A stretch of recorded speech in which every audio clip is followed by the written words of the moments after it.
Bien, se me ha pedido que dé alguna explicación sobre cómo actúa la bentonita como clarificante. ¿Cuáles son los distintos modos que tiene de acción? En primer lugar, voy a diferenciar lo que son las bentonitas sódicas.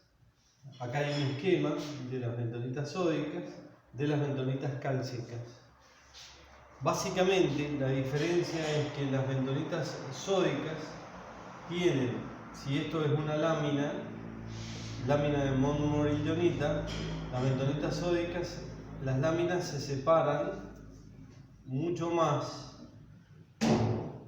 Hay una mayor separación entre láminas, las bentonitas sódicas, que una bentonita tipo cálcica, que es la separación entre láminas es mucho menor. Es como para dar un ejemplo. Entonces, ¿en qué se caracterizan las bentonitas sódicas? Es que en general este tipo de bentonitas dejan mayor cantidad de borras, son más voluminosas. Las bentonitas cálcicas, por el contrario, son mucho más compactas, precipitan mucho mejor. Ahora, esto implica una diferencia de comportamiento entre estas dos bentonitas que voy a tratar de resumir a continuación. En el esquema ustedes pueden ver que una bentonita tipo sódica, como esta que hemos graficado acá, al tener mayor separación entre láminas, si hay suficiente separación, que fundamentalmente está dada por la naturaleza de la bentonita sódica en este caso, y por el nivel de agitación de la suspensión que mantiene la bentonita, a medida que hay mayor agitación, hay mayor suspensión y mayor separación entre láminas de montmorillonita, hace que la distancia entre lámina y lámina se aumente. Si la separación entre láminas es lo suficientemente grande y mayor que el tamaño de la molécula de proteínas, la molécula de proteínas puede ingresar entre láminas y por diferencia de cargas, la proteína es positiva, la bentonita es negativa, se produce una coagulación mutua. Esta coagulación mutua naturalmente se produce en las láminas superficiales. La bentonita tiene la particularidad de tener las dos cargas. Por un lado, en las partes planas de la bentonita tiene cargas negativas y en los extremos, en las caras extremas,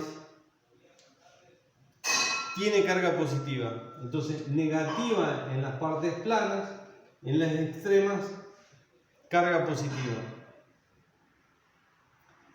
¿Cómo actúan las bentonitas en general? En los paquetes de montmorillonita, la molécula de proteína que tiene carga positiva se adhiere a las paredes de los paquetes de montmorillonita, paredes exteriores que tienen carga negativa, carga opuesta. Esto es tanto para la bentonita sódica como para la bentonita cálcica.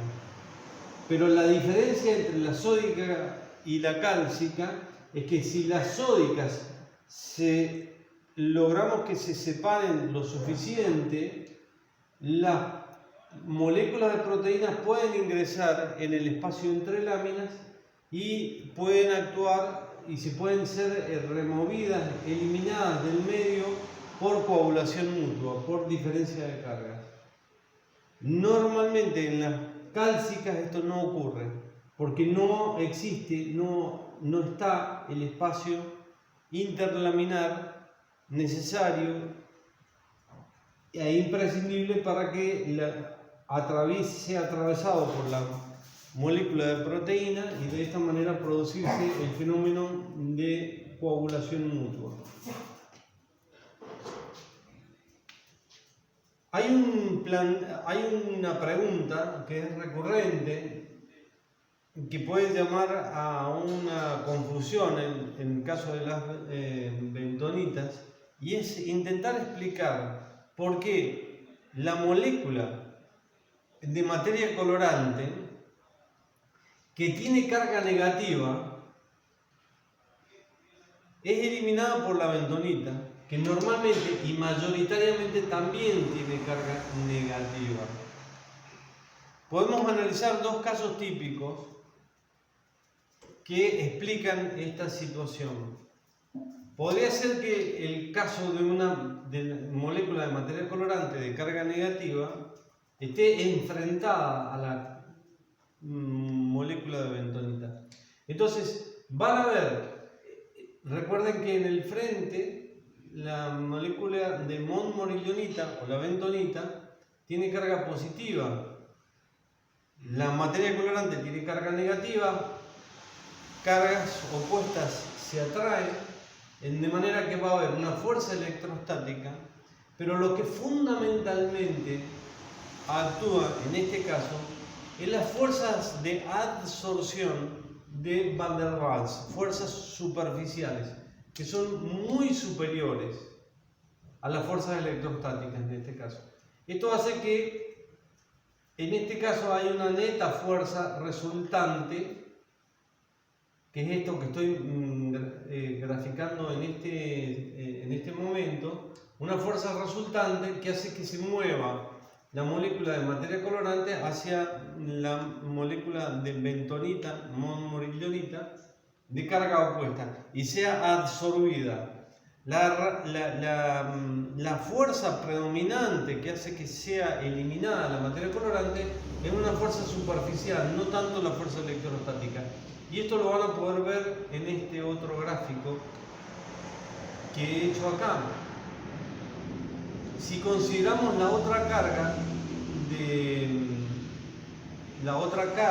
de la molécula de montmorillonita, donde tenemos carga negativa, acá la situación es diferente. La fuerza electrostática es opuesta a la atracción de la montmorillonita y las fuerzas de Van der Waals son,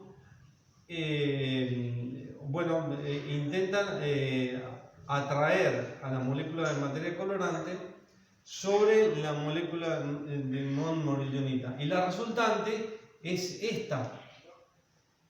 Hay una resultante neta que hace que la molécula de materia colorante, esto es materia colorante, sea adherida a la molécula de montmorillonita. ¿Por qué? Porque prevalecen las fuerzas de acción, fuerzas superficiales de Van der Waals.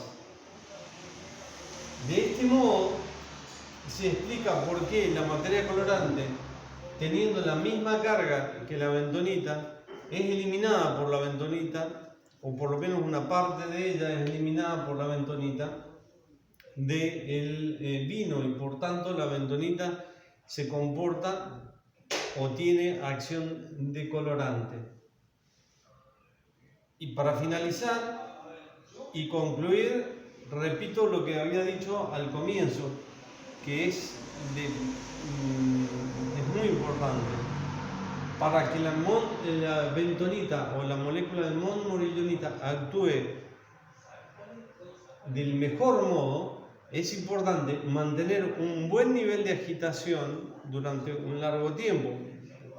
En teoría debiera ser todo el tiempo de actividad de la molécula de montmorillonita, mantener la agitación para poder separar las láminas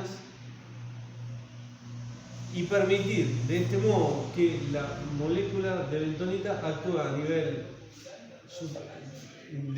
que actúen con las cargas negativas en las moléculas extremas, pero también que actúen, al menos en parte, estas cargas que están entre láminas de montmorillonita. También el hecho de que la bentonita cálcica sea más compacta implica que va a generar borras mucho más compactas y tiene otras características que son beneficiosas en lo que se refiere a la compactación de las borras. Esta bentonita, la sódica, es óptima para desproteinizar y estas otras bentonitas, las cálcicas, son más recomendadas para lograr una compactación de las borras.